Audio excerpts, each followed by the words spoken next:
को नई संसद मुबारक हो। इसको बनाने और शुरू करने वालों की नीयत जो भी हो, अल्टीमेटली ये हमारे लोगों की, आम जनता की जो आशाएं हैं उनकी भरपाई करे, उनको पूरा करे, ये ऐवान ऐसा बने। इसकी शुभकामनाओं के साथ देश को सबसे पहले ये कि मोदी साहब और आजकल के ज़्यादातर राजनेताओं को वक्त से पहले फीता काटने की जल्दी होती है। महिला आरक्षण बिल भी वही है, वक्त से पहले फीता काटने की जल्दी, कि आज के दिन को वो कुछ इस तरह से सेलिब्रेट करना चाहते थे कि इतिहास में उनका नाम लिख जाए और वो ये लगे कि वो एक संवेदनशील मुद्दे को उठा रहे हैं, तो उन्होंने कई साल पहले फीता काट दिया है। ये जब एक्चुअलाइज होगा, अपने व्यवहार में आएगा, उससे पहले इस अभी चुनाव होने हैं, उसके बाद नया जो डिलिमिटेशन और परिसीमन होना है। अंग्रेजी में एक शब्द है, पॉलिटिकल साइंस के स्टूडेंट जानते हैं, गेरीमैंडरिंग, GERRYMANDERING। गेरीमैंडरिंग का अर्थ होता है अपनी एक पार्टी को, अपने पक्ष को फायदा पहुंचाने के लिए एक खास तरह से डिलिमिटेशन करना, नई सीमाएं बनाना कॉन्स्टिट्यूएंसीज की, जिससे कि इस तरह का डेमोग्राफिक बेनिफिट हो जाए कि आपका कैंडिडेट जीते। और ये हो रहा है, पहले भी हो चुका है जहां जहां हुआ, और ये आगे भी होने वाला है। तो गेरीमैंडरिंग की जो संभावना है, हम उसको देखते हुए ये मानते हैं कि जो नया परिसीमन होगा, उसके बाद जो खाके खींचेंगे, देखना ये होगा। मगर मुझे ये लगता है कि इस समय जो भारत की संसद में और विधायिकाओं में जो महिलाएं हैं और अलग अलग पदों पे जो महिला विशेष के लिए जो संस्थाएं बनाई गई हैं, जैसे महिला कमीशन हुआ, जैसे महिला बाल कल्याण विकास मंत्रालय हुआ, इन सब से जो महिलाएं अभी वहां कब्जा किए हुए हैं, उनसे इस्तीफा ले लेना चाहिए सबसे पहले। और इस्तीफा इसलिए ले लेना चाहिए कि चाहे वो पहलवान बेटियां हो, चाहे वो मणिपुर हो, चाहे वो कठुआ हो, चाहे वो बिल्किस बानो के अपराधियों को छोड़ा जाना हो, चाहे इस तरह के जितने भी मामले हैं वो हो, इसमें ये महिलाएं अपने समाज के और अपने दल के, पार्टी के पुरुषों का साथ देने के लिए मुंह में दही जमाए बैठी रही। इन्होंने महिला पक्षी उत्पीड़ित पक्ष के किसी भी मुद्दे को नहीं उठाया। इन्होंने एक बार भी नहीं कहा कि इस देश में ये गलत हो रहा, और अपने जो संविधान प्रदत्त जो शक्तियां हैं उसका इस्तेमाल उनके लिए नहीं किया। तो सबसे पहले ये जो नालायक और अनवर्दी लोग, कूड़ा लोग आकर के बैठे हैं, इनको हटाया जाए और वहां पर वो लोग लाए जाएं जो इन संवेदनशील हो, जो ये मानते हो कि अन्याय हो रहा है तो हमारा काम है। हम टैक्स पेयर के पैसे से चलने वाले मंत्रालय पे बैठे हुए हैं, हम उस टैक्स पेयर के पैसे को बर्बाद ना करें, हम अपना काम करते हुए नजर आए। जितने भी अपराध मैंने आपको बताए, देखिए जो एक्सक्लूजन है, जो हाशियाग्रस्त समाज है, उसके साथ जो अन्याय हो रहा है वो एक चीज है, लेकिन जहां पर सामूहिक बलात्कार और हत्याएं हो रही हैं, जहां नग्न करके घुमाया जा रहा है, जहां एक आदमी हमारी स्टार खिलाड़ियों के साथ उत्पीड़न करता है और आप ही की पुलिस ने उसको साबित कर दिया, इसके बावजूद आपने मुंह नहीं खोला आज तक। ऐसी अयोग्य महिलाओं को सबसे पहले हटा दिया जाए और ऐसे लोगों को बिठा दिया जाए ला करके जो उस समाज से आते हों या जिनके अंदर संवेदनशीलता हो। ऐसी स्त्री नेत्रियां हमें क्यों चाहिए जो हमारे जो पीड़ा है उसका सौदा करती हैं अपने ही दल के पुरुष साथियों के साथ, कि जो कुछ भी होगा हम होने देंगे, हम चुप रहेंगे, हम नाम मात्र के लिए एक गुलदस्ते की तरह सजे रहेंगे, हम कुछ नहीं बोलेंगे। तो ये दो तीन चीजें हैं। जो अभी बिल आया है उसमें ओबीसी नहीं है, उसमें अल्पसंख्यक महिलाएं नहीं हैं। मैंने जिक्र किया कठुआ का, बिल्किस बानो का, और इसी तरह की जो सुल्ली बाई हुआ, बुल्ली डील हुआ, मुस्लिम महिलाओं को ऑक्शन किया जा रहा था, नीलामी की जा रही थी। हमारी सभी में महिला नेत्रियां, चाहे वो स्मृति ईरानी हो, चाहे वो जया भादुरी हो, चाहे वो हेमा मालिनी हो, चाहे वो सीतारमन हो, ये सारी की सारी मुंह में दही जमाए बैठी रही। तो हम लोगों को एक समाज के तौर पे हम एक्सक्लूडेड महसूस कर रहे हैं।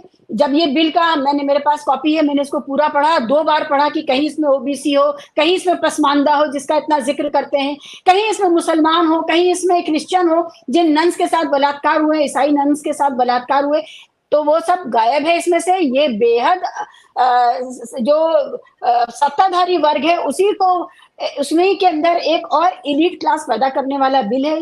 ये अभी भी बहुत अधूरा है, इसमें भागीदारी पूरी नहीं है। इसका इस स्तर पे, इस स्वरूप में हमें ऐतराज है, विरोध करेंगे। शुक्रिया।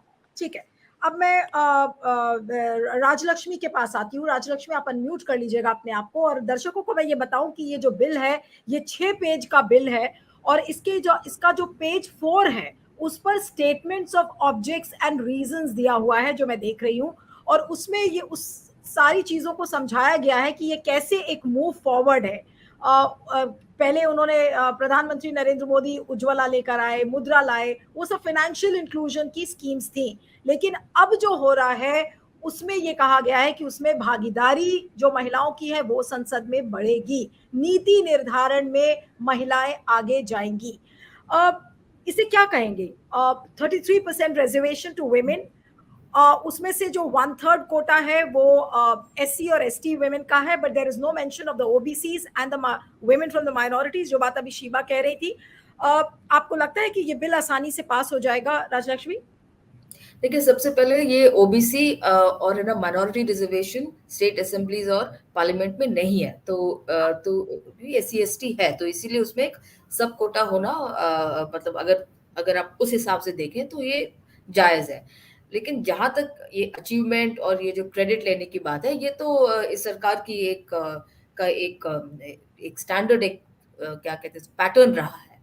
और ये जो है क्रेडिट भी नहीं ले सकते, क्योंकि इसकी डिमांड जो है जो रिजर्वेशंस का डिमांड जो है, विमेंस रिजर्वेशन मतलब पॉलिटिकल रिप्रेजेंटेशन का जो डिमांड है, ये महिला संगठनों से आया था सबसे पहले।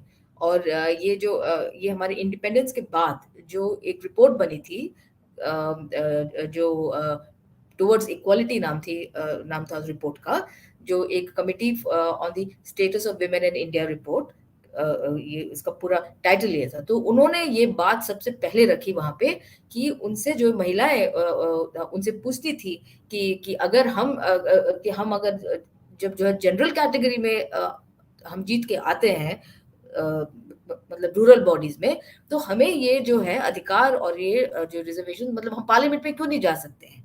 और इसीलिए वो एक डिमांड जो है तब से चला रहा है, 1975 से ये डिमांड चला रहा है। तो ये जो है ये बीजेपी ने किया है या इंडिया ने किया है, ये बिल्कुल गलत बात है। उसके बाद 72nd और 73rd कॉन्स्टिट्यूशनल अमेंडमेंट आता है, जिसमें पंचायती राज इंस्टीट्यूशंस में आप रिजर्वेशंस देते हैं विमेन को, ठीक है, SC ST को आप देते हैं। और उसमें जो है काफी मतलब SC ST और वैसे जनरल मतलब 33% रिजर्वेशंस आता है। और उसमें आज के दौर में ये कहा जाता है कि 15 लाख जो महिलाएं चुन के आई हैं, ठीक है ना, तो ये एक छोटा नंबर नहीं है। तो एक अगर क्रिटिकल मास का एक होना और जो है पॉलिटिकल रिप्रेजेंटेशन जो रिजर्वेशन से ही होगा, ये एक सोच थी। और देखिए, ऐसा है कि रिजर्वेशंस का मतलब नहीं है कि वो सीट बिल्कुल निर्धारित है। हाँ, मतलब वो सीट आपको जो लड़के मतलब आप चुनी जाएंगे, मतलब ऐसा नहीं कि नॉमिनेटेड है, ठीक है ना। तो ये एक डिफरेंस था, ये एक बहुत बड़ा अंतर था। इसके बाद जो है जो पूरा अगर सीक्वेंस मतलब देखा जाए, मतलब 2014 में जब इतना जो भारी बहुमत लेके जब सरकार आती है, जब ये बीजेपी की सरकार बनती है, तब किसने प्रिवेंट किया था उनको? वो इस बिल को आराम से पारित कर सकते थे। वो तो राज्यसभा में पास हो ही चुका था 2010 में, सिर्फ जो है लोअर हाउस में पास करने की जरूरत थी। तो आपने 2014 में नहीं किया, आपने 2019 में नहीं किया, अब जाके मतलब क्योंकि आप जो मतलब 2-3 इलेक्शन हार चुके हैं और आपको लगता है कि अभी 6 महीने जो अगले चुनाव के पहले आपको ये एक बिग टिकट अनाउंसमेंट करने की जरूरत है, ठीक है ना। तो ये जो कमिटमेंट के हिसाब से ये बिल्कुल सबको नजर आ रहा है कि ये एक अवसरवादी कमिटमेंट है। और क्योंकि जैसे आपने भी कहा और सबने कहा कि अभी परसीमर होगा, उसके बाद सेंसस तो हुआ ही नहीं है, सेंसस को भी ये लोग डिले कर रहे हैं, तो उसके बेसिस में जो डिलिमिटेशन होगा उसके बाद बनेगा। उसके बाद ये सारा ओबीसी फैक्टर, ऑब्वियसली ओबीसी को भी ये जो नाराज नहीं करना चाहते हैं, तो ये नहीं लगता है कि ये जो है पारित होने वाला है। ये एक बिल्कुल एक दिखावा है, एक छलावा है, अब जो भी कह लीजिए। अब इनके स्पीच में इन्होंने ये भी कहा हमने ट्रिपल तलाक भी किया, मतलब जो महिलाओं के बहुत बड़े जैसे हिमायती, जैसे शिवा ने भी कहा, अगर वे इतने बड़े हिमायती है तो बहुत सारी चीजें और भी करिए। आप जो है बजटरी एलोकेशन में आप स्लैश करते हैं, ठीक है ना, हाँ, ICDS में कटौती करते हैं, ठीक है, और विमेन वेलफेयर में कटौती करते हैं। तो ये जो है एक दोहरा मापदंड और एक दोहरा रूप ये पूरे देश के सामने सामने दिख जो रहा है सब।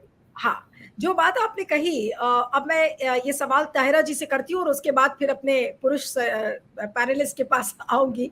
ताहिरा जी, आपको लगता है कि जो कमिटमेंट है, जो इंटेंट है मोदी सरकार का, वो यहाँ पर वाकई में अंडर स्क्रूटिनी है, और सिर्फ इसलिए क्योंकि अभी आने वाले राज्यों में असेंबली इलेक्शंस है और वहां पर महिला वोट बैंक को हथियाने के लिए ये एक बिग टिकट अनाउंसमेंट किया है, जो बात अभी जिसका जिक्र राजलक्ष्मी भी कर रही थी। आपको क्या लगता है? क्योंकि अभी मैं थोड़ी देर पहले सोशल मीडिया देख रही थी, जब से ये टेबलिंग हुई है बिल की, योगी आदित्यनाथ का एक बयान सामने आ रहा है 2010 का, जिसमें उन्होंने पुरजोर तरीके से महिला आरक्षण बिल का विरोध किया है।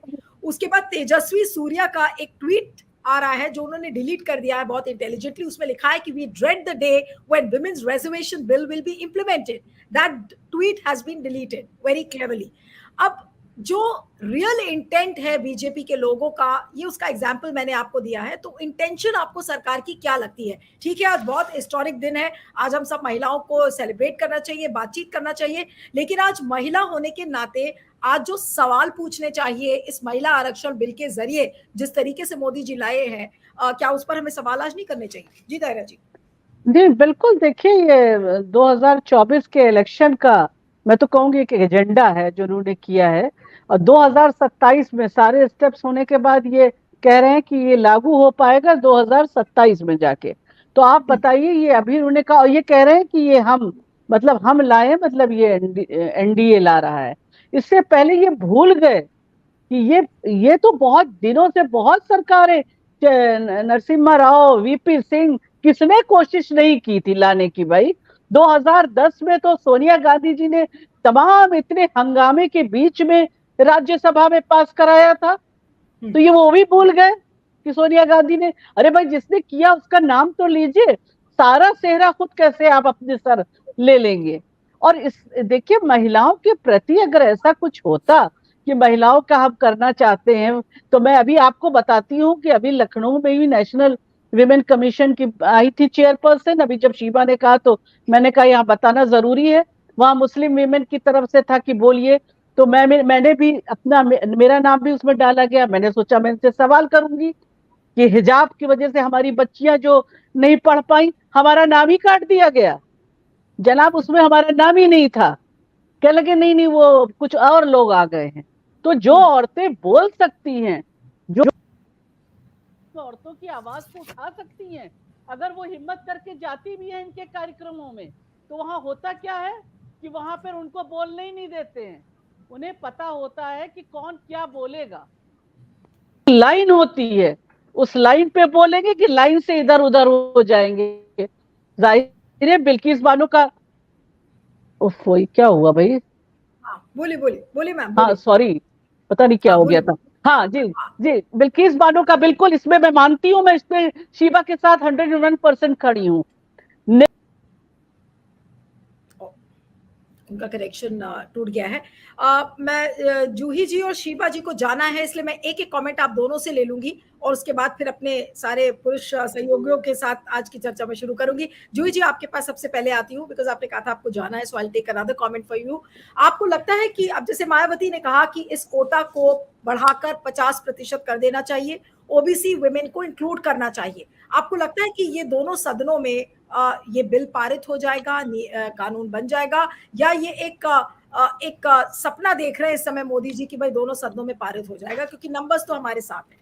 जी, प्रधानमंत्री सपना नहीं देख रहे हैं, प्रधानमंत्री सोच रहे हैं कि महिलाओं के पास अपने सोचने समझने की शक्ति नहीं है, और वो कुछ भी कहेंगे तो हम समझेंगे कि वो हमारा, जैसा हमारे मुख्यमंत्री कहते थे कि आरक्षण नहीं संरक्षण की जरूरत है, तो ऐसा नहीं है। मंशा पे सवाल है, उनको इस बिल को इम्प्लीमेंट करना नहीं है, महिलाओं को आरक्षण देना नहीं है, न तो दलितों को, न आदिवासी महिलाओं को, न ओबीसी महिलाओं को, न अल्पसंख्यकों को, किसी महिला का कोई एम्पावरमेंट नहीं है।